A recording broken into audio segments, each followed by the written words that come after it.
லாசரு ஒரு வியாதினால என்ன பண்ணாரு? மரித்தார். தேவனுடைய வார்த்தையினால உயிரோடு வந்தார். இன்னைக்கு யாராவது வியாதிட்ட தோத்து இருக்கிறீங்களா? இல்லை பலவீனத்திட்ட தோத்து இருக்கிறீங்களா? வார்த்தையை எடுங்க. வார்த்தை உங்களை அந்த வியாதியில இருந்து, அது எப்பேற்பட்ட வியாதியா இருந்தாலும் சரிதான், மரணத்துக்கு ஏதுவான வியாதியா இருந்தாலும் சரிதான், அவருடைய வார்த்தையின் வல்லமை உங்களை குணப்படுத்துகிறது. Price God. ஒருவேளை சிலருக்கு தெரிந்து இருக்கலாம், சிலருக்கு ரிப்போர்ட்டு கூட உங்கள்கிட்ட இருக்கலாம். வீட்டில் என்ன இருக்கலாம்? டாக்டர் கொடுத்த ரிப்போர்ட்டு கூட இருக்கலாம்.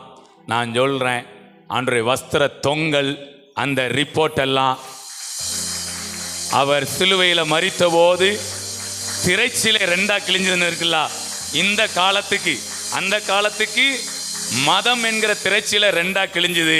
நான் இந்த காலத்துக்கு சொல்றேன், வியாதி என்கிற அந்த திரைச்சீலை இன்றைக்கு இந்த வேளையில சிலருக்குள் கிழிக்கப்படுகிறது.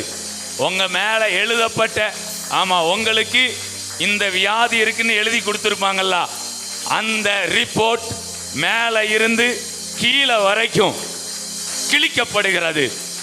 அந்த வசனம் அழகா எழுதியிருக்கு பாருங்களேன். அந்த திரைச்சீலை மேல் தொடங்கி கீழ் வரைக்கும் 2 என்ன பண்ணுதான்?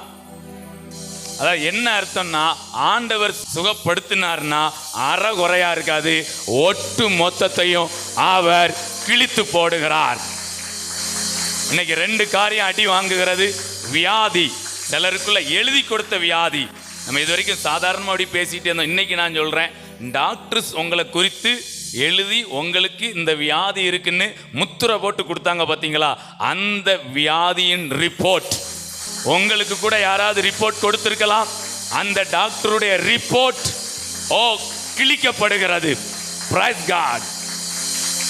என்ன நான் சொல்ல விரும்புறேன், சில பிள்ளைங்களுடைய ரேங்க் கார்டு கிழிக்கப்பட்டிருக்கலாம், என்ன மார்க் வாங்கியிருக்கு அப்படின்னு, அந்த ரேங்க் கார்டு ஒட்டப்படுகிறது. Praise God. ஞானம் உங்க மேல ஊற்றப்படுகிறது. ஒரு ஞானத்தின் அபிஷேகத்தை ரிசீவ் பண்ணுங்க. Praise God. Hallelujah. Thank you Lord. அடுத்து இன்னொன்று கிழிக்கப்படுகிறது. இயேசு அங்கே கூப்பிட்டு அவங்க விசாரிச்சுக்கிட்டு இருக்கும்போது அவர் ஒரு சில பதில்களை சொல்லும்போது அந்த பிரதான ஆசாரியன் என்ன பண்ணானா, வஸ்திரத்தை 2 கிழிச்சானா. அது என்ன தெரியுமா? மத ஆவி 2. இயேசு ஒவ்வொரு மூவிங் வைக்க அவருடைய வாழ்க்கையில் ஒன்று நடக்க ஒன்று கிழிகிறது. Price God. நம்மள அறியாம நமக்குள்ளே சில மத ஆவி இருந்தால் கூட இந்த நேரத்தில் அதெல்லாம் என்ன பண்ணப்படுகிறது? கிழிக்கப்படுகிறது. Praise God.